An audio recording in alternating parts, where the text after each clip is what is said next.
Welcome, everybody, once again to the J-WAT podcast. Potentially the last one of the year. I don't know. Hopefully not. Hopefully we'll do at least one more. There's still a couple more coming. Okay, great. I am your host, one of your hosts today, Alex Watson. With me, as always, Tim Drake. And with us for the second time, I believe. I think so. Big old producer of J-WAT, we got Clyde Ratliff. Yeah, he's got the hat, dog. We all got our demonetized hats because guess what, guys? Since we last recorded a podcast, we fucking made a movie. Yeah. It's funny to listen back to the podcasts and be like, hearing our excitement, but being like, but we're not quite there yet. And then, yeah, but it's not going to help too when people go from the last couple to this one, because we didn't put up, or one person didn't put up the podcast in a timely manner. So yeah, there'll be like a 2-month time jump there. It's all good. It's all good. So it already feels like it's been 2 months and it's been like 2 weeks. It is insane. We officially wrapped filming the 2 weeks ago 13th? tomorrow.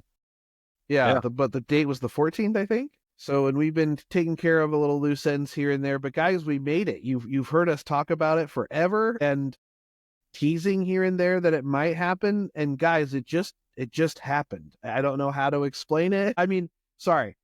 The whole podcast has been our explaining of how it happened, but but like, it just feels like one domino hit and we were just waiting for the next domino to hit. But I think not knowing that like it was already in motion and we were all of a sudden on set and it was just like, so it was crazy and it was fun. And I'm sure we'll do a full episode just like about our experience on that. But for the time being, let's just get into it. So first off, let's talk about things we've been watching. Tim, let's start with you. Yeah, well, one of the most recent things I kind of dove into, Clyde went with me to it. Terrence went with me to it. Clyde's sister went with me to it. Waddy, where were you? It was a movie called Heretic that we went to. Yeah, it was a lot of fun. Thoroughly enjoyed that movie. So hit home a little bit with that one. Yeah, great, just kind of unnerving film that we had a lot of fun with.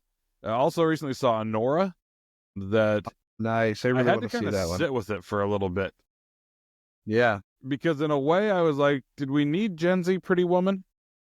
But it's so much more than that. That was just the cynical side of me kind of looking at it. And yeah, it's a heartbreaking yet hilarious and just kind of beautiful film. I'm very excited to see kind of how that one does as we start ramping into award season here. Yeah, that actress, Mikey Madsen, will always be in my head as the person in Once Upon a Time in Hollywood who because she's one of the gets girls. Brutally murdered by Brad Pitt, but she does not die. But then also went and saw A Real Pain last week, the one with Rory Culkin and Kieran Culkin and Jesse Eisenberg. Nice. Very just simple film that was absolutely stunning to watch, and just a great performance, great story. Yeah, but yeah, thoroughly enjoyed that. That's all my movie viewing has been, and then finally dove into season 2 of Shrinking. That, oh my God, it has been absolutely amazing. I need to watch that. So yeah, Brett Goldstein's definitely gunning for this one. Nice. Is he in it too, or is he? Yeah, he's in this season. So I won't spoil so he wasn't in the first season. No, so he helped create the show. He's been a writer on the show, and then they said he was going to be in season 2, and just kind of assumed, he's got to be one of the therapy patients thrown in. And then the second you see how he is in it, you're just like, oh fuck! Like, it is awesome, and it's different than we've kind of seen him before, and it's been a very good role for him. Of course, into the final season of What We Do in the Shadows. Nice. And seeing our boy Doug Jones in there. Hey, Yeah, that's kind of been the main things I've been going through lately. nice. Clyde, what about you? What have you been watching? And, a ton of One Piece, All as right. always. So And then, you've I know you restarted it with your sister, but so now you're just yeah, going back? when we were on production, my sister came out and, was helping out. Every day when we got back from set, we just watched One Piece. I think I'm on episode 170 again out of like 1,170 or something. Nice. So a long way to go on that. And then Destiny and I have been watching my wife. For those that don't know, we've been watching a lot of like Netflix rom-coms, like Christmas ones. And some Nice. of our crew worked on like the number one movie on Netflix, The Merry Gentleman. So Yeah, we Nat watched was that. Nat worked on that. Yeah. And it's this like PG version of Magic Mike, basically. It's like this like small town, event venue that the main character's parents own is gonna go under, and they need to like throw this big event. So they like grab all the hot guys in town and then do this like Magic Mike thing to save the city. That's funny. Yeah, it was it was a movie. It was fun. It is what it is. We watched like Love Actually. I had Nice. never seen that before, and that was great. I That's honestly the creme haven't de la either. creme. Yeah. Yeah, It's great. It's really good. There is definitely some like rom-com tropes in it, but like totally. it is legitimately funny, in my Well, opinion. I always appreciate when like some plot doesn't get resolved. Like I don't always have to be spoon-fed the answer to everything that happens. Yeah. And I think maybe what's beautiful about that movie is we get some resolution for some characters and some's kind of up in the air. And I think, it's a great metaphor for the whole movie that, love is actually all around and ever changing and ever evolving. So that was a super fun one. And Martin Freeman's character is fun. Yeah. Him and his little sideline or side And story. then last night, I think I watched Queen of the Damned for the 10,000th time. So Nice, dude. yeah. Hell yeah, brother. You haven't seen that still, right? No, I did. I ended up watching it last year. Yeah, I was gonna say that was on your list last year. Yeah, I watched Queen of the Damned last year. So, and love I it. had no idea that it was technically a continuation of Interview with the Vampire. Interview with the Vampire. Yeah, I had no idea. I was like, wait, whoa. is it? Mm-hmm. I did not know that either. Yeah, Sure is. the Vampire Lestat, the main character, is the same person that Tom Cruise plays in Interview with the Vampire. It's the same vampire. Yep. Huh. Yep. I just realized in looking at the three of us here in the video that as soon as Terrence sees this and he looks at all of us wearing our matching demonetized hats, he's just gonna be like, fucking jackasses. So much FOMO. He'll say that, but it'll be so much FOMO on his end. I'm also wearing my Jacob shirt today. Hey, nice. It's not even Twi-Fry. 3 days Twi-Fry. Hey, man, that's funny. Anything else? Or any gaming or anything? No, I mean, there's so many movies to watch before the end of the year, like Wicked, Moana, Nosferatu, the Lord of the Rings anime that's coming out. Like, can't wait. There's just so much to see over this next month. Yep, exactly. Yeah, A Sims Life 4 Life and Death is now available, just so you guys know. I got a notification on my computer about that. But no, let's see. I have watched. It's been hard. I've been moving, so I haven't really got to see anything. I did see Wicked. I really enjoyed it. I was really worried at first because at the beginning, it is a CGI fucking just insanity thing. But then once they get to Oz, the school, Shiz, whatever, it is mostly all practical. And I'm just like, whoa, okay, this is pretty sick. And Chris will kill me, and I'm sure she's listening right now. But the girl they got to play Elphaba, who's been on Broadway, she's yelling the name, but I can't hear her because my headphones are on. Sorry, babe. She is absolutely fantastic. When she first started singing, both me and Chris were like, damn. So yeah, it's a good time, good magical time. Was it a quick 2 hours, 40 minutes? Yeah, and we saw it at 9:30 at night, and I kept telling Chris, I was like, you have to keep me awake because we also went to this Burbank like holiday festival thingy, which was really cool. Yeah, they do that every year, don't they? Like on They Magnolia. do. Yeah. Yeah. And Alicia did our art department, they had a Krampus exhibit set up, which was cool. And then yeah, so I was like, man, I'm gonna be. And then we ate right before, and I was like, I am going to pass out at this so fast, and I did not. I was wide awake the entire time. I loved it, and it was. And I have seen the musical. Yeah, it was really fun. The memes have been even more fun. I love the memes. So It's 3 hours long after you add in Nicole Kidman at the beginning. yeah, exactly. And then yeah, the other two quick things I'll mention is I finished Penguin finally. So good. Uh, I don't know what I was expecting. I think like I first heard like mixed things like the first couple episodes. So I was like, ooh. But then I just kept hearing how amazing it was, and I was like, all right, I'm going to give it a try. And I love mob stuff. I am a sucker for anything mob related. And it took me that long to watch Sopranos 3 years ago, but I did it. So yeah, that was fantastic. And then we've just started rewatching Dexter last night. We like watched 4 or 5 episodes of Dexter while we I've were been meaning building to do stuff. a rewatch on that myself. Yeah, it's my first time rewatching it, and it's fun. It's fun to, just as usual, pick up on the little things. I do want to make an official announcement here and now. You ready? Waddy's a serial killer. So every January, I always pick a big show to do, and I'm going to say it out loud and in front of everybody so that I will be committed to it. Is Starting it January, I will be starting Entourage. Yeah. Okay? Everyone can calm down. About goddamn time. Yeah, that'll be fun.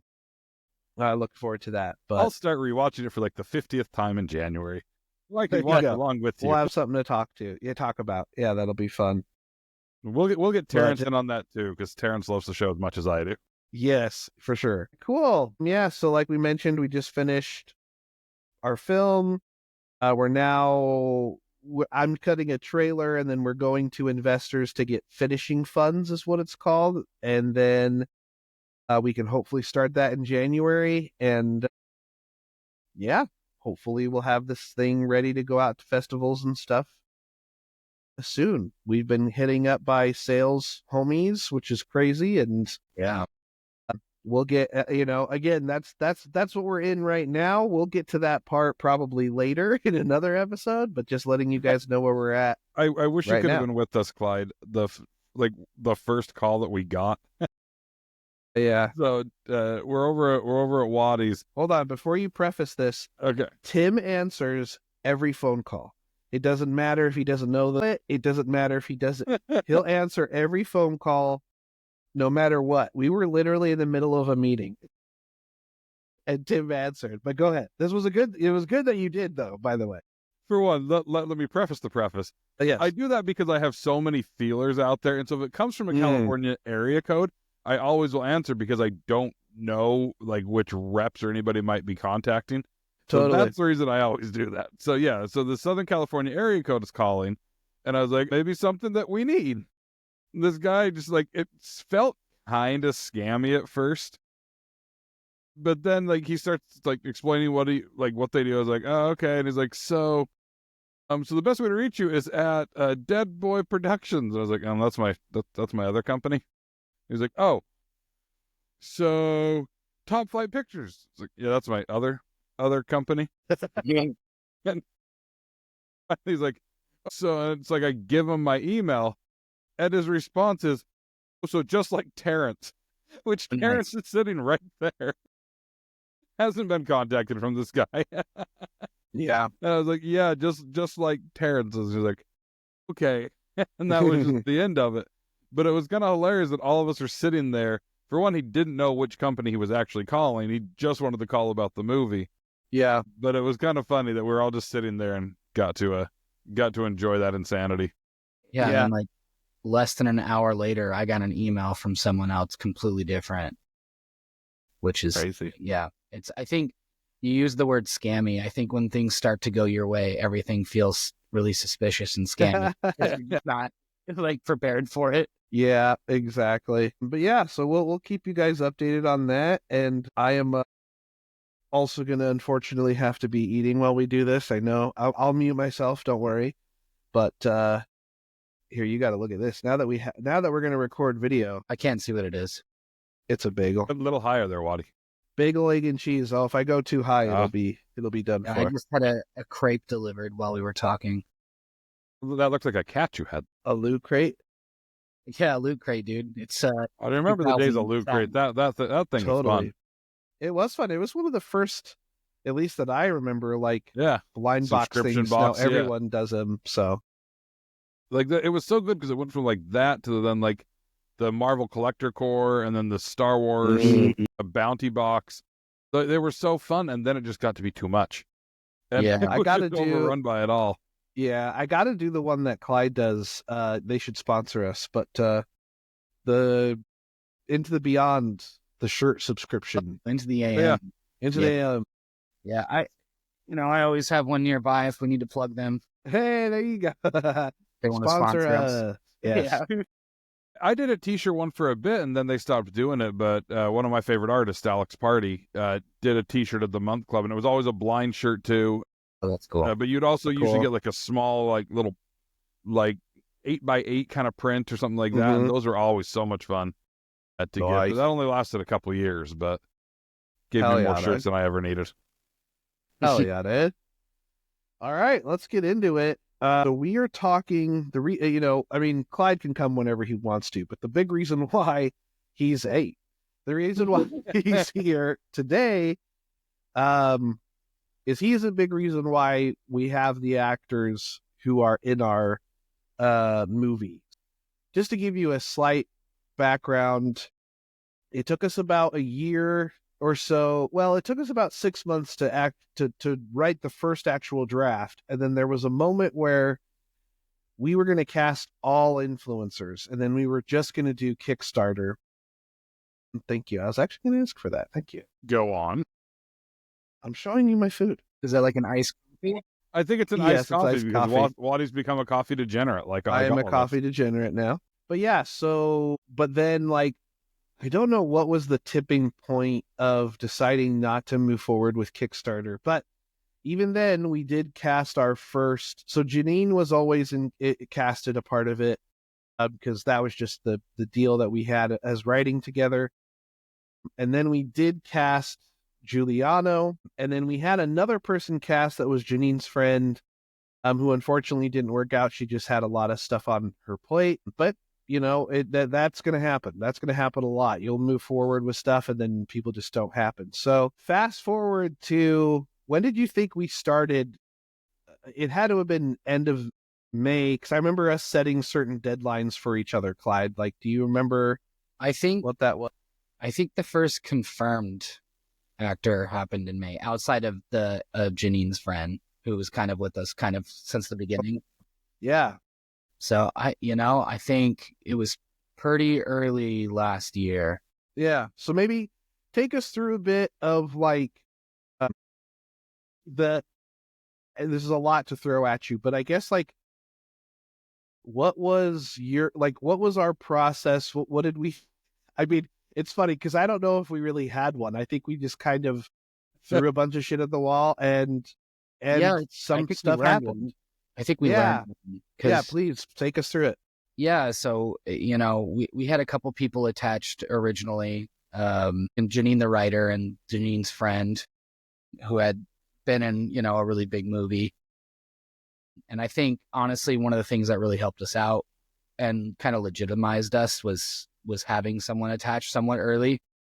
And then we got into this like, okay, who do we want for the role of Paul Corey, who's like this, I can't remember their real names now because I get them mixed up with our character, but like Jake and Logan Paul. Yeah. Yeah, and exactly. And so we were kind of like casting them one at a time, and then we'd throw out this line of like, with bait on it. You and I would chat like, how cool would it be if it was this person? And then we would write that person, and then they would actually write back, and we would spend like 2-3 weeks going back and forth, and then they would fall off from communication, and then we'd move to the next person, and then it was like 2 to 3 weeks, and by the time we were like 2 months into looking into casting, we just had like 2 no's. So I think we just kind of got a little frustrated, and we got to a point where I was like, all right, I need to know every single person who could possibly play this part, from Nick Cage to Nick down the street, and let's just email everyone. So us four, Terrence, Tim, Waddy, myself, created this Google sheet and just like, vomited out every single possible name we could think of that could play these parts. And I think the strategy transition and kind of worked in a positive way when we decided to like reach out to every single one of them at once. So I literally took like a Monday off my regular job and spent an 8-hour day just sending out, I think it was like 200 plus emails. I mean, there was a day, I don't remember if it was that day specifically, but there was a day we almost spent 12 hours because it was like, it was like 10 a.m. or 11 a.m. to almost, I mean, we took breaks or whatever, but we were getting responses. And I think one quick question to kind of like even dive in further, because I know they're going to ask that. What things were you saying to them? Who specifically were you reaching out to? And then like, what attachments did you include? Yeah, great question. Yeah, so we just like, we went through that entire list of names that we had created and went to their IMDb Pro to see if we could find their agent to reach out to. Some of the bigger names were, are obviously and understandably guarded by, their big agencies. So you have to fill out a form on their website, but you'd be surprised. I mean, Matthew Lillard, everybody in Lord of the Rings, we were able to get their email addresses and reach out to them. And we were getting responses as we were still going through those, even from people like Matthew Lillard, which I thought was really nice. You're kind of expected to be ghosted, but whether it's true or not, to get an email that like, hey, this isn't something that Matthew wants to do at this time, but he super appreciates you considering him. I don't know if that's true or not, but very nice to say. Yeah, that's super nice to say. And we had like you were saying, majority was not even responding. Yeah, totally. Yeah, a majority of ghosting. But it's funny too, because I feel like the bigger names were the ones that were at least saying no. It was like these kind of middle tier names that were just kind of ghosting. Yeah, we heard back from Woody Harrelson's representatives. That was cool. He was like, they're booked until 2026 or 2025 or something. That wasn't enough. Like, it's true. He's just like, hey, he's got 2 years of projects. Are you willing to wait? Yeah, exactly.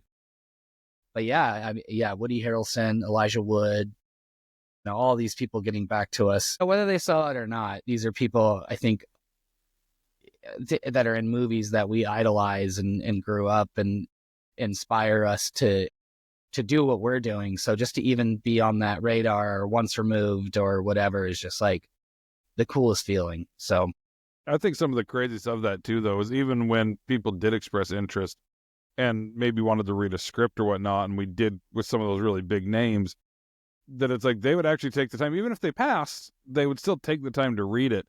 And I know at moments in that regard where it would get frustrating sometimes, even my parents would be like, yeah, but do you realize that person just read your guys' script?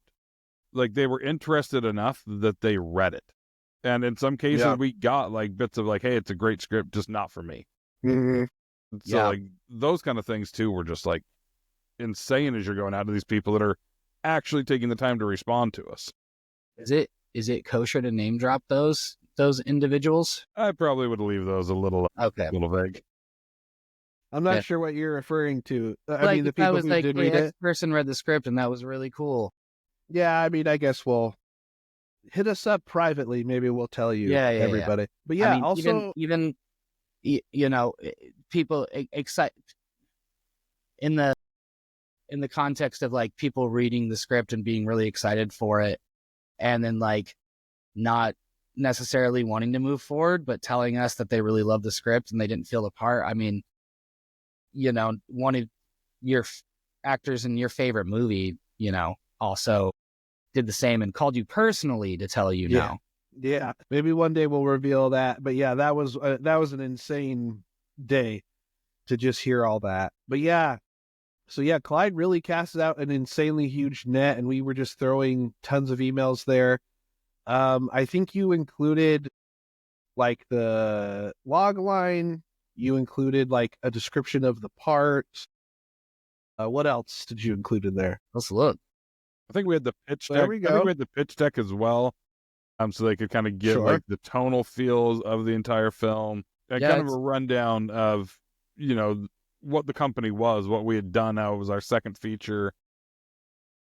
I think some of that right off the bat, especially when you're going to these companies like, CAA and UTA and William Morris, and they don't want just some Joe Schmo fresh out of college that has never made anything, just being like, hey, I'm going to tell you how I'm going to make your guy a star. Like, it's just not. Yeah, they get those all the time. Yeah, they're a dime a dozen, and they know that 99% of the time there's no weight behind it. And even in our regard, not saying we're some big swingers or anything, but at least having something behind us that could kind of back us up gave just a little, even the teeniest bit of weight to what we were doing.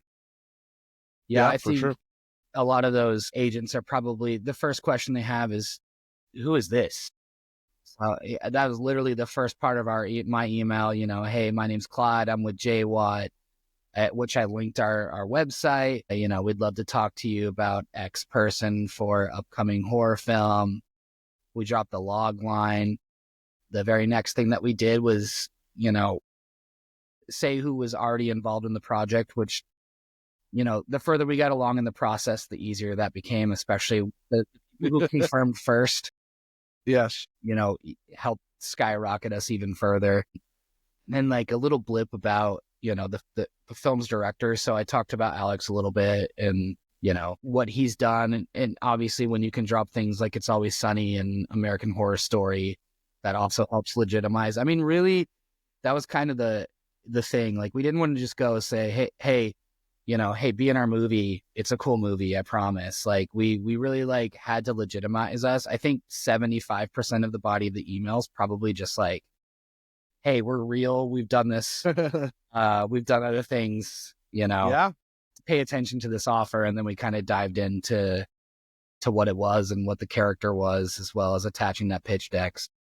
And the helpful thing with that too, I thought, was we got a response from one agency who, they're not a major, but they're a pretty high tier agency that reached out. And one of the first things I remember them saying, Watson calls me immediately, was they're like, hey, so we looked into you guys and you guys are actually legit.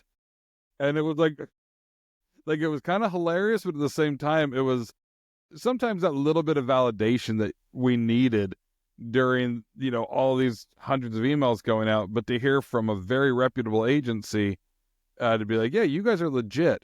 They still didn't rep us, but they at least said that we were legit. Yeah. And I think one thing too Clyde did, which was really smart, is like, if he because we failed upwards. Like, if we noticed that there was like a question that kept getting asked, he would like drop it in the email. Now, they would sometimes ask anyway, even though it was clearly in the email. But like, they would ask when the shoot days were, and we tentatively put that in there, and how many days we would need them, we tentatively put that in there, and it kind of grew. And we mentioned this in the pitch deck episode. If you haven't listened to that, go listen to it, because again, I think a lot of these actors respond, or at least first their agents responded, because we had the pitch deck. So please go back and look at that. But we would update it, like Clyde was saying, not only in the email, but also the pitch deck. We would update the pitch deck with people who said yes and have them attached. So yeah, I think another thing we learned really quickly is the people who did take us serious. The very next question was, "What's the offer?" Mhm. Which I think when we had put that list together, we didn't think we'd necessarily get that far. I guess Right, maybe. right.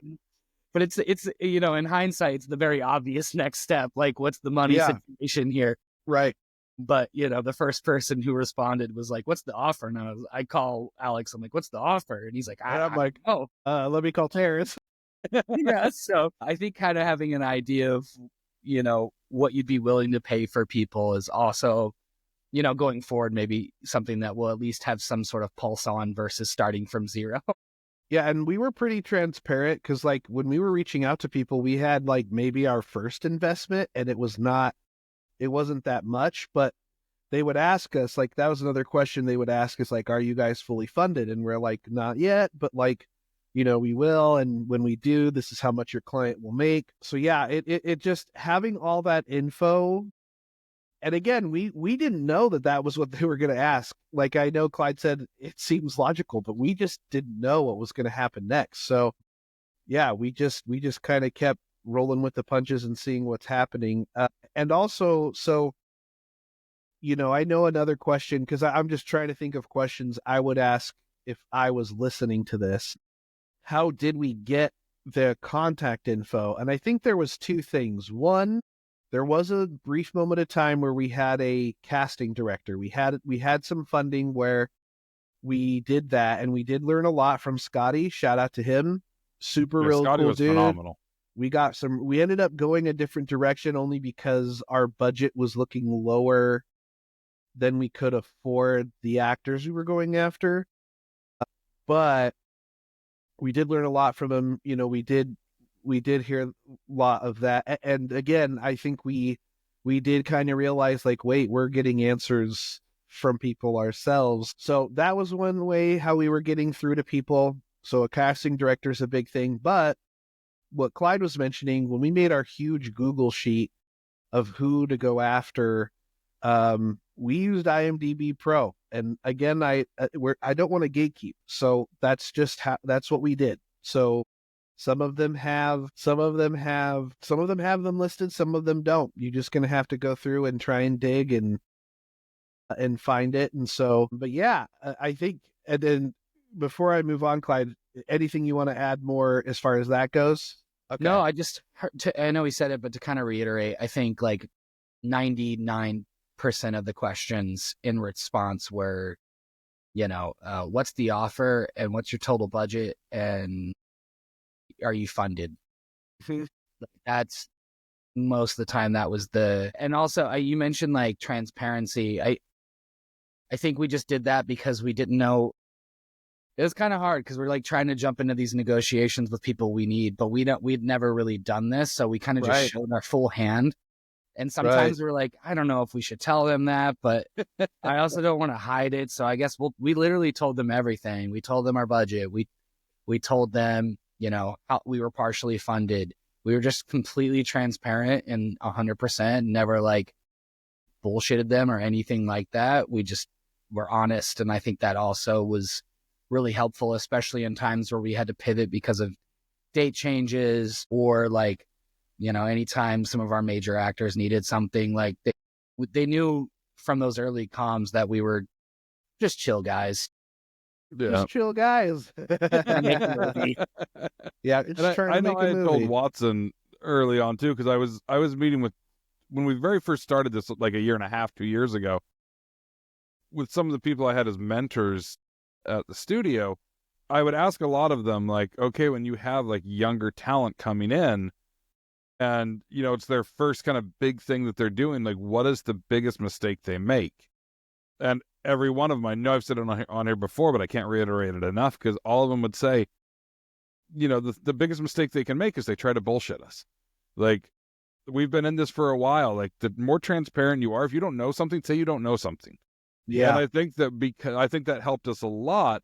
And when it came down to it, through the whole process of making this, one of the most resounding things that we heard on the day that we wrapped was how organized everything was how honest and just transparent, and everybody knew what they were getting into. Even people that kind of jumped in last minute and were nervous because they didn't know us, we were able to put them at ease right away because we made sure that our cards were on the table. Like, there was not going to be any bullshit. You knew who we are, you knew what we stood for, you knew what we were trying to do. And that goes a long way from talking to these agents, talking to your locations, talking to your cast and crew. That was the biggest thing that I think was like of key importance in the start, was just being transparent. Yeah. And I know you're about to pivot with another question, but like, no, it was good. I think there's this like fear of looking stupid also, especially when you don't know what you're doing and you're talking to an agent of, of status, of somebody you love. And we definitely, not every interaction went great. Like, we definitely looked green to some people. We definitely pissed off some people in our favorite bands, people that we reached out to. You use the term fail forward, which is a term that I love using all the time. Like, we just were willing to eat, to look stupid. And all of those, those are great learning experiences every time you fuck up. So we were able to kind of like, okay, don't do that again. Which is, I guess, somewhat the only downside of hitting everybody at once, is you have to learn immediately. But we weren't waiting anymore. We were talking to these people. And I think in this industry in general, it's, that fear of not wanting to mess up or fear of wanting things to be perfect. So it like stifles you from moving forward. We just moved past that and just definitely, look dumb to some people. And and Clyde, unfortunately, like, he kind of had the brunt of it, unfortunately. Sorry, but like, not we. I look really dumb to a lot of people out there. Yeah, and it's I got to give him a big shout out because, and you've heard it all before, I'm sure, about agents. Like, at least if you've kind of been in the industry, a lot of actors we talk to, like even some of my personal friends, would tell us, well, I'm sorry, he's an asshole. That's what they're paid to do. And it's like, okay, yeah, but but they really are, unfortunately. And but at the same token, I think the people we ended up working with were some of the best agents. And it's kind of interesting that if they just would have worked with us or talked with us a little bit, how we could have had a whole different cast. Like, and don't get me wrong, I'm happy with who we have. So like, our cast was incredible. Yeah, and I'm sure we'll reveal that very soon. I know we're being a little bit tricky, even though Tim let one out a little bit earlier. Well, but you couldn't. Maybe you don't I just know. said our boy. You just let Well, now they know. Now that you said that. Shout out, Bruce. But yeah, like there was one particular. I mean, and we also have posted at least him on socials that we were looking for investment. So some people would probably see that. Yeah. But yeah, I think it's interesting that the agents who were willing to work with us, who were willing to like say, hey, this is, that's not really how it goes. It goes this way. We're really open. So yeah, again, it's just failing. One actor I do want to bring up that was great. I just don't think we were fully prepared at the time. His agent, sorry, Danny Trejo. We did hit up him, and they were really nice about kind of I don't know if you ever talked to him on the phone, but they were very nice about saying like a lot of them would be like, hey, that's too low, fuck off. And it's like, wow, okay, rude. But the nice ones would be like, hey, that's a little low, but hey, can we can we talk? Is there room? What can we do to make this happen? And that happened a few times where then we ended up agreeing on something. So it's like, it's something that's absolutely possible. Again, it's funny enough, you wouldn't think this, but I feel like the agents that were the most helpful and willing to like talk and negotiate were some of the bigger people. Strangely enough, I wouldn't have expected that. And then some of the agents, I think everyone we landed with, we had at least ended in a really positive spot with their agency. But everybody we had trouble with, like, they didn't end up in the movie. So it is kind of interesting to see, like, hey, filmmaker, I'm reaching out to you, agent. We both want the same thing. Your person in this movie. How often people were just basically like, yeah, fuck off, that rate's too low. But then, not, I'm just example, but like the Matthew Lillards of the world were like, hey, that's too low. Typically it's about this range. Would you be able to get to that? And it's like, okay, now I don't have to play this guessing game. Yeah. Move on. And so it is interesting that the biggest names had like the chillest agents and the most helpful. Like you said, SAG would want something from us, and I have no idea what I'm asking this acronym or whatever. It's like, hey, agent, SAG wants the, ZYP. Can you shoot that over to us? And then they'd be like, you can't have a ZYP on a SAG, XFN. And I'm like, dude, I don't know. Those were my favorite. Those were my favorite texts to get from Clyde midway through the day. My phone would ping. It'd be from Clyde. And it would be like his cat had walked across his phone, because he'd be like, can you please tell me what this is for SAG? This XYP, they need the XYJ and the LMNOP. Yeah. I would just write back and I'd be like, it's all of it. And I'd have to respond like, yeah, cool, we'll look into that. And then text to Tim right after. I'm like, I have no idea what I just committed us to. Sorry. One that I want to bring up, because I just think it's fascinating, is FNN, Favored Nations. What is it? MFN, Most Favored Nations. Most Favored Nations. Yeah. So that's a term that's been used not even just with film, but it was new to me. But basically, it's this. Hey, they get this much. Why can't I have that too? Or if they do get this, I want it. It's like, I don't know. It feels very, no matter what. In layman's terms, it's basically the agent will come in and say, so this is all favored nations, meaning that everybody just gets the same. And it was often us kind of being like, well, if your actor was that same status level, sure. And like sometimes it was kind of having to have a coming to Jesus moment with some agents of like, I get that. And for, this area, yeah, they're all going to be at the same level, but you can't compare somebody at this level to, somebody that's a top known actor. Then luckily all the agents would agree with that. But I still think, one of the great things too with the way that we approached things and the way and our preparedness with things is that when we did have actors, that might have been friends, that when they had committed and were getting into things, we're like, oh, we should probably send like an actual thing to their agent to like make this official. And then when their agent does get back and is like, yeah, that's not a realistic offer. And you're like, but they've already agreed? Like, and it was kind of cool to be able to see that if you pitch yourselves right and you have the right script and the right attitude about everything, sometimes actors are going to turn around and fight for it. So like you were saying, Waddy, how, they were apologizing, like, sorry, I know they're kind of an asshole, but that's what they're paid to do. In those instances too, those actors wanted to be a part of it. And so they went to their reps and said, look, like, I get it. I know that this is not, a typical rate I would accept, but I want to do this project. Yeah. And so it's stuff that we've talked about in like the investment episode and some of that too, is a big part of it. It's why Clyde is so good at this, is because of everything you do in other work as well, is how to market and sell us. And that's the most important thing. You've heard a million times over, your first impression is, you're the most important thing. And so, yeah, when we're coming to these guys, we're coming to them from a professional standpoint that Clyde knows how to put together. And that's what helped us be able to immediately crack into that as well.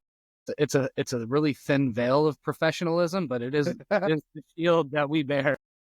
Well, Clyde I wasn't wearing pants. Yeah. I think Clyde is good at flirting with that line of being like, he still feels like a person, and this isn't really going with filmmaking. This is just salesmanship in general. But when people feel like you're an actual person and not being like, hello, would you like to buy this Ford Camaro? It's like, no, dog. Here's the Ginsu knife. Yeah. Yeah, it's hard for me to not make a joke sometimes. Well, and this actually segues perfectly into my next question with you is, one scary thing that started happening, I say scary, but it's a good thing. Sometimes we would send these massive, we'd send over, 200 emails or whatever, and they wouldn't email back. They'd call Clyde. And phone call, I'm a millennial. Phone calls scare the shit out of me. And if you're like, hey, I need to jump on a phone call, I'm figuring you're about to tell me you're not my friend anymore. And so to deal with this is like, yeah. So obviously, one, I just want the audience to know, be prepared for that. But two, Clyde, like, you went from like talking to one person with the first Paul Corey we were talking to getting flooded with people calling. Like, any tips or thoughts about that? Yeah, I'm opposite of Tim. I don't answer unknown calls. Like, I think that might be my kid's school, but I'm not sure. I'll see what they smell. Like, I can smell the smoke down the road. I think it's burning down, but you're not on my caller ID. Yeah, exactly. So it's definitely against my nature to just answer stuff. To be completely honest, I didn't really ever answer a call like straight up. I'd like listen to the voicemail and prepare myself for like who I'm talking to and what we're about to have discussions, especially when we knew like this. I think the first person that called me is like a pretty up and coming comedian, like, and has done a good job of building a brand and name for them, but they've been on YouTube for like 7-8 years and somebody that I like thoroughly enjoyed watching. So, it was someone I was hoping that we would potentially get for Paul Corey. So yeah, their agent calls. I didn't answer the voicemail. They wanted to talk offer. And kind of like I said before, one of the earlier moments where we were like, oh, we should probably have an idea of what we'd want to pay them. So I didn't answer any calls straight up just because I wanted to make sure I could prepare for whatever questions I anticipated at least. And then also like, and this is hard, I feel like in any sales job, and I've done sales for a long time, but it's okay to not know the answer right away. Like, oh, that's a great question. Let me double check with my production team and I'll definitely follow up with you is an acceptable answer. You don't have to know everything. And I never got flack for that. Everybody was like, oh, cool, great. Yeah, let us know. And I think pretty much everyone who ended up calling you was nice, right? I mean, there was some who were like throwing their weight around a little bit, but there were some that called over and over and over and over and over again. I know that's true. I forgot about that one. I understand their particular frustration, though. That's definitely one of those fail forward moments. That's a big piece too. Highly do not recommend having more than one offer out for one person. Let's just leave it at that. You're going to piss someone off. We had somebody potentially dropping out right before, like, I think 3 weeks before filming. And they ended up not dropping out, but in that time we weren't waiting. So we like reached out to try to find like who that replacement would be. Yeah. And I definitely offered. And then that person who we really wanted was like, nah, we're going to do this. We're going to make it happen. So I had to go, tell that person, hey, just kidding. And at the same time, I was dealing with some like family emergency type stuff. I was literally at the ER. Yeah. And this dude's just calling me over and over and over again. And unfortunately, probably was the person we upset the most. And I do feel bad. Like, they were super nice, very hype. But, unfortunately, with me being super busy, you guys are so gracious and nice to like let me be with my family. Unfortunately, Tim took the brunt of that call. Yeah. For me, so I could, not stress about that with everything else that I was stressing about. So, yeah. To be fair, took the brunt of it was sent him an email to be like, hey man, everything okay? And then when he responded, I was like, okay, not responding again. Yeah, but that, and again, we won't name names, so it's okay to say this safely, is like, you don't feel like you need to put this is just in general life advice. Don't feel like you need to put your whole life away to make movies happen. We absolutely didn't. There were times I needed a break, Tim needed a break, Clyde, Terrence, like we all needed a break from stuff. And it is so important to take care of and to make sure you have that separation. Otherwise, we would have been burnt out so fast. And that would have been very difficult. And maybe Clyde did after sending 200 emails. Maybe he needed a little break. I don't know. But it's just important to make sure that you take care of, things. And we're playing make-believe. You know what I mean? So like, those guys made it seem like it was life or death that we get back to them. And it's like, guys, we're just dudes trying to make believe. So Yeah, I mean, in that same regard, like, it is their client trying to continue to build a livelihood, but at the same time, yeah, we're telling stories. We're this is the art of storytelling, and yes, we take it serious in the moments that need to be serious. When it comes to the finances and making sure people are paid and taken care of, and the mental health aspect of it. But when it comes down to it, when we're on set, we are Mr. Rogers playing in the land of make believe. We have a trolley that comes past. Little Danielson is out there. Tiger, Exactly. all of it's there. Clyde does a great voice for all of them. And we get into the land of make-believe, and we just have fun. So many of those things, when it does come to taking a break with it, and I know we've talked about this early on, is that, I mean, there's so many of the notions of you don't sit on set, you don't do, and we have broken that down as much as possible. Even as I've gotten back to studio work, and people have been asking me about set and all of that, and they were shocked to hear that, like, we don't care about that. Like, that's just, to us, that's not a thing. Don't destroy your body. Don't kill yourself to make a movie. Like, that's unheard of. And I love kind of seeing how most of our crew did kind of gather that from us and did kind of sit. They did chill. And I think it made it that much more of a fun set to be on, because nobody was acting like this was the end of the world. Right. And we had a great first AD in Drew, who also, safety is his main thing, and making sure we did have proper 12-hour turnarounds and people weren't feeling burned out. Mm-hmm. And all of that comes down to just caring about each other as you get into this. Yeah, I mean, if you've got a PA just guarding a door to make sure that nobody ruins a take, it's, they should be sitting. It's like fine, they need to stand to guard a door. Yeah. And when you don't, Terrence will just walk past two more PAs and stumbles way into a rolling take.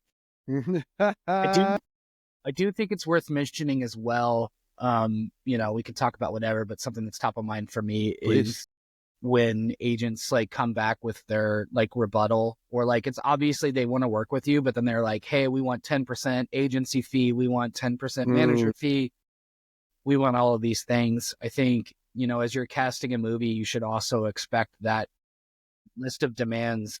And I think early on when we started getting them, especially we landed some of our biggest cast immediately, Insane. And when they started listing demands, it was really hard for us to like, we're paying a lot of money. I don't think we can do 10%. Like, we're talking internally and, working up the courage to come back and say no. And like, I think the first few times we were really worried, like, all right, well, they're not going to like that. And I guess let's move to plan F.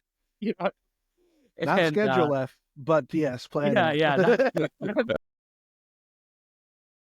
I think I was always surprised though with that when you would get the agents. I mean, even while we were on set, and I had to quickly, we added an actor onto our SAG roster, and she just had to send everything over to her agents real quick, just to be like, hey, just letting you know I'm doing this, just looping you guys in.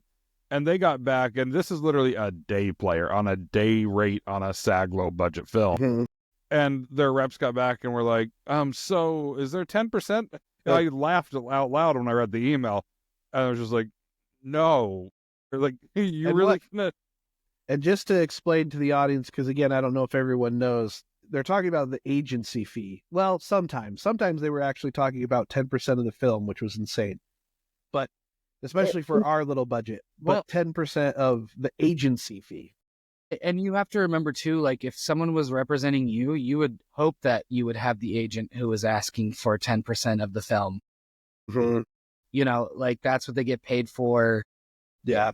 And like you would want an agent who would push, and I don't even say this to like always say no, because they always fold.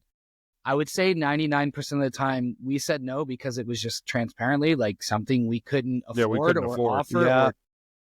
And 99% of the times they were like, okay, cool. Yeah. I was just about to say that. I think because we were transparent right up from the get-go, they could tell that we're not bullshitting them. And even some of those actors who wanted to do the favored nations, we were like, hey, so just again, to be transparent, you'll be favored nations for this group of actors, but because these other actors are, a little bit bigger and they're bringing in the money from our investors, they're getting a bigger pay bump. So we can't, we'll tell you that, yes, we can do it this way, but we can't do favored nations across the board. And it is scary. Like Clyde was saying, when Clyde would come to me and be like, oh yeah, they're asking for this. I don't know about him, but I panicked at first because I was just like, shit, the whole world's going to end. Like, what's going to happen? But we learned very quickly, like Clyde was saying, is that that's their job. They need to push back. They need to see how much they can get from us. But because we were open and transparent and they knew we were just normal dudes, that they felt like, okay, they're not bullshitting us. They're literally just trying to make this movie. And hopefully we keep that throughout. Like, I don't know. That is that's probably the biggest takeaway, at least me personally, from Clyde working on this, is like, just being transparent always has paid off than, trying to make look one way. And another thing that I think would be fascinating is that there are, and again, we're not going to discuss exactly what we offered these actors just because I feel like that's a little too, I don't know, open. Yeah. But we'll just say this. We were expecting, like Terrence, who's worked on these huge films, Terrence was saying like, oh, this actor who we went after will only do it for this much, right? An insanely huge number for one day of shooting. Clyde and I were just like, fuck it. We're going to offer them this. And I will never forget calling Terrence. I was in the Vaughn's parking lot when we were getting yeses from two of our big-ish actors. And I remember specifically because Clyde called me and he was like, I can't remember what you said, like they're in or they accepted. And I heard that they said they rejected, I think is what it was. So I was like, oh man, I'm sorry. He's like, no, dude, they've accepted. And I was like, oh my God. And then I called Terrence and Terrence was like, I was like, all right, man, they accepted, but I'm so scared to tell you the number. And he's like, it's okay. Go ahead. Tell me how much we have to pay them. And then I told him, and then I will never forget Terrence being like, really? That's an amazing deal. And I'm like, real? Okay, great. I think so. Another one of my favorite things that we did was anytime we sent an offer, it was never a round number because we just like wanted to make it seem like we matched it. So it'd be like, 5,237. Yeah. I don't think Tim and Terrence ever knew that's why all of those numbers were kind of like wonky and off. Yep. I figured it had to be something like that because there were some of them that I know when we were getting ready to do the escrows, which we can touch on what an escrow is in a second here with that. Boy. But when it came to the escrows, Terrence and I are both trying to like throw these things around, and I'm trying to get things to Terrence in the budget, and I'm getting things to SAG. And I'm looking at him like, what the fuck is it? It would be like, just a random number and even like change to it. Yeah, totally. Yeah. Like we just wanted to make it seem like we were real thoughtful about this number we just pulled out of our ass. Yep. It worked. Yeah. Yeah. And let's talk about that escrow, because another thing that they would come back with is something called payer play, which is not exactly the same, but it's close, escrow. And it's interesting because we learned kind of towards the end of the process that there's an escrow account, and then there's the escrow. What did you put, Clyde? How did you put it? Yeah, so I think early on we were just like searching everywhere because I think one agent just said an escrow account. So we took it like the official escrow account, which is like a third party that holds the money until terms have been met. Yeah. Which is used for like mortgages for like stuff. Different banking and housing and totally. And come to find out, it literally was just to be held in escrow, so it didn't have to be like an official escrow account. We just needed a third. Yeah. And a lot of times that was just the agency. So we transferred the money to the agency once production was done and the terms were met. The agency would transfer the money to the actor. And luckily we didn't have anyone who didn't not complete the terms, so I don't know what would have happened.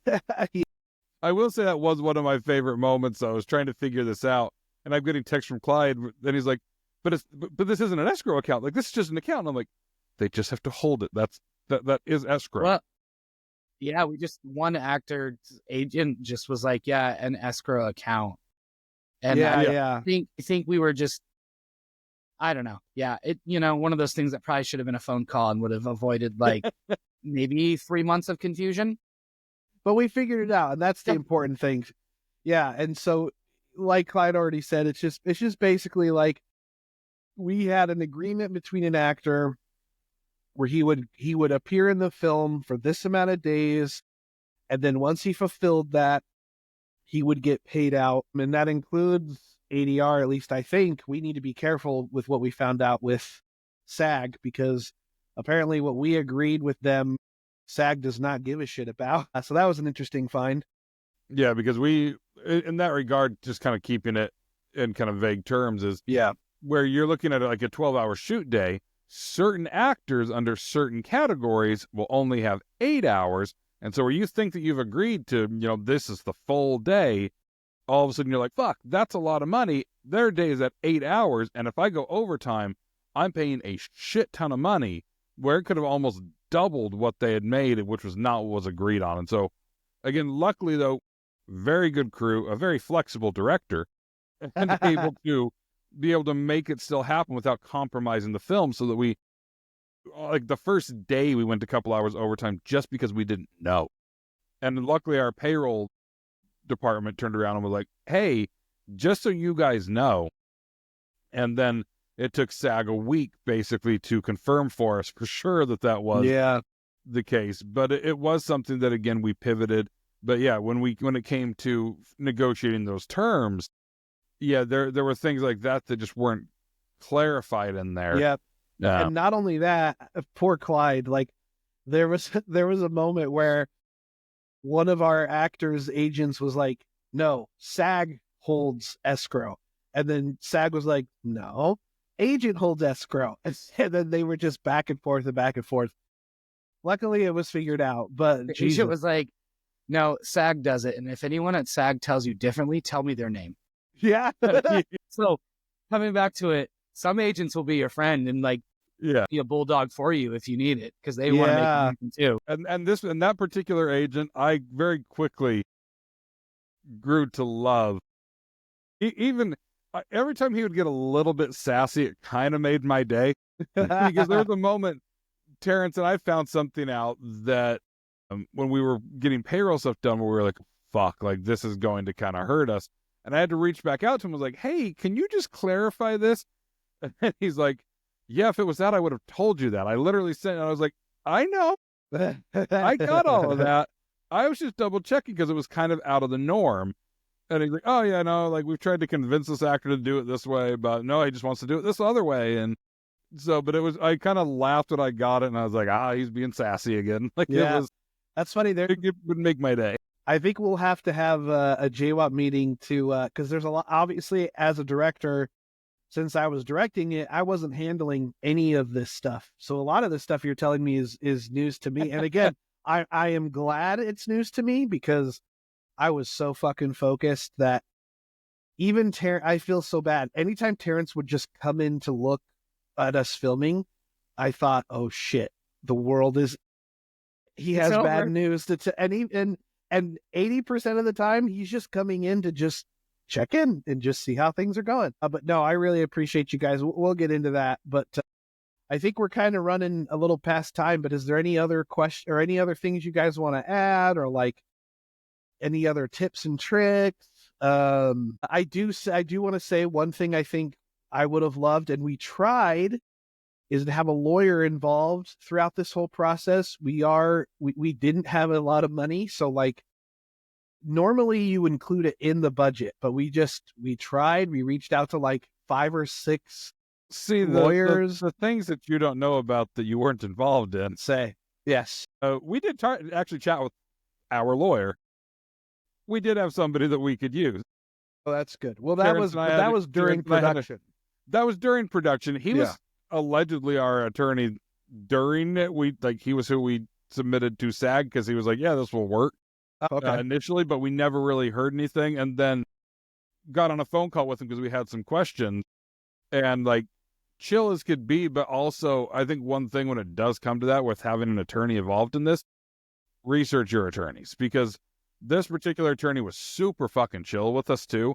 But then he said a few key phrases where Terrence and I during the call kind of both like smirked to each other. We're like, he is speaking our language, where he understood he's done really big things, but also understood, like, if he's on an ultra low budget, how he has different ways where he can represent it. He can read contracts and that, and you're not holding him on like an expensive retainer. Instead, like, it can just kind of be buy what you need. Nice. And so don't just think, oh, I've got to get an attorney, to hammer out any of these deals. Yeah, you can find the, if there's a will, there's a way.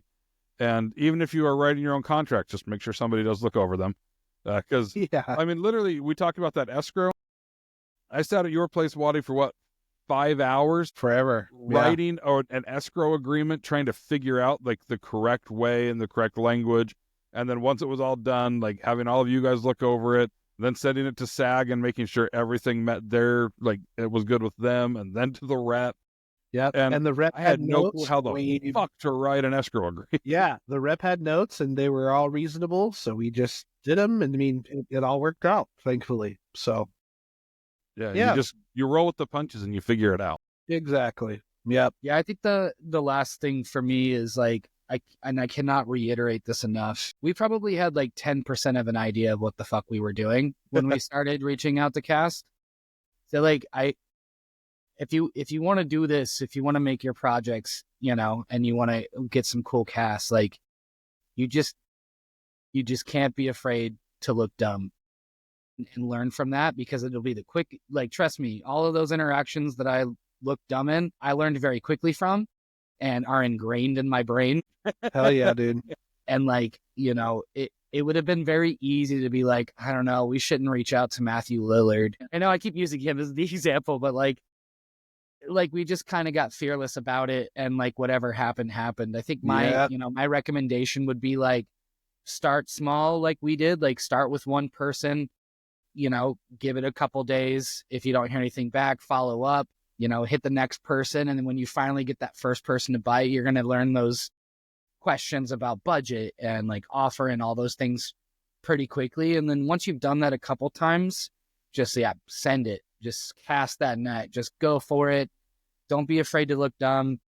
It was honestly the best thing we could have done. Yep. I agree. And I'll just echo that. And, I'll add on top of, like, Tim is also really good at this, is just try it. You need to make and don't lie. This is why experience is so important. Like, you need to get your hands dirty in the industry before making this thing happen, and you need to have legitimate credits, which I know is frustrating because it takes a long time, but that's just how it is. I have been out here since 2016, and even before then, I've been working on short films since I was 21, and commercials and weddings. Like, that's just how it is, and it's all led up to my last 2 features. That is weird to say. That's the first time I've said that out loud. But yeah, Clyde, man, he's great with people. He's a very passionate person, and I think it feeds off on everybody else. And so even with the agents and the actors he's talking to, I think they get hyped just by talking to him. And one actor who all actors I didn't expect to say yes. That's another thing. Just expect everyone to say no, and then you'll be surprised. But one actor who said yes because we come to find out he was a ghost hunter. Like, he has equipment, and, like, which he brought to set. And, like, having it, I keep pointing to my hat because it's called Demonetized, but having that, we would have known that unless we reached out and he read the script, and, like, you just never know who's going to say yes. And so, you don't have to be 100% business. Like, the first time we talked to this individual, we chatted for 30 minutes. And I think the first 20 minutes, we legitimately just talked about ghost hunting. Yeah. It was awesome. It's like, relationship building is key, whether it's with the actors or the agents, whatever. We'd get to a point where I can, like, even before we got to production, I could text one actor and say, like, hey, let's jump on Dragon Ball Z and like, hell yeah, fight, because we had already, like, found some mutual, something that we were into. So yeah, I think also, I know we're trying to wrap up, and this is No, what sounds all like you on need to. Discord every night. Waddy and I are about to leave. It's like, all right, well, I'm going to go to bed. Well, actually, what if, Yeah. but I also think something that we have that is somewhat unique and I think maybe hard to replicate. It's easy to say like, hey, go fail forward. But also I think the four of us bring entirely different skill set to J-WAT. Like all four of us have different strengths and weaknesses. Absolutely. It's not just like four copy paste of the same people. It may look like it with what you're looking at, but like I think that like, Waddy and I are very like optimistic and sometimes, just assume things will work out. And then like sometimes Tim and Terrence are like, hey, this is an unrealistic thing.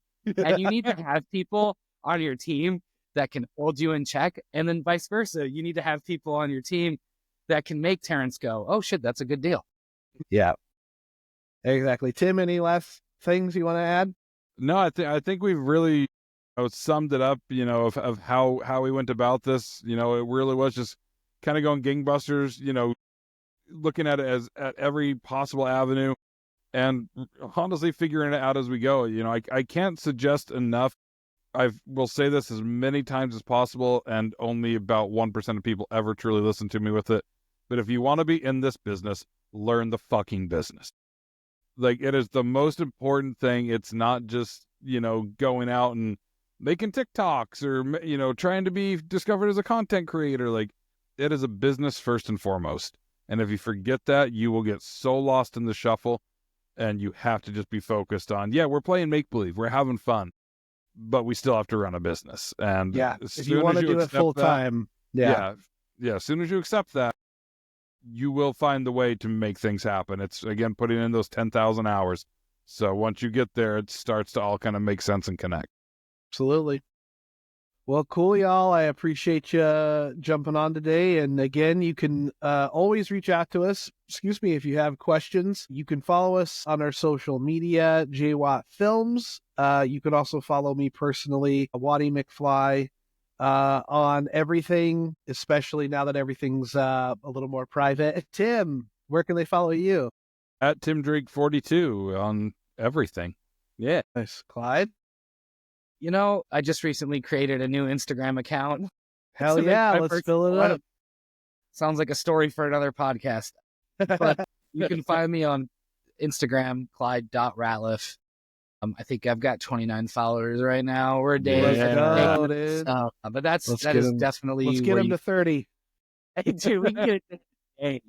Yeah. Let's do it. But yeah, definitely. Sweet. All right, you guys are all great. Have a good rest of your week, and we'll talk to you next time.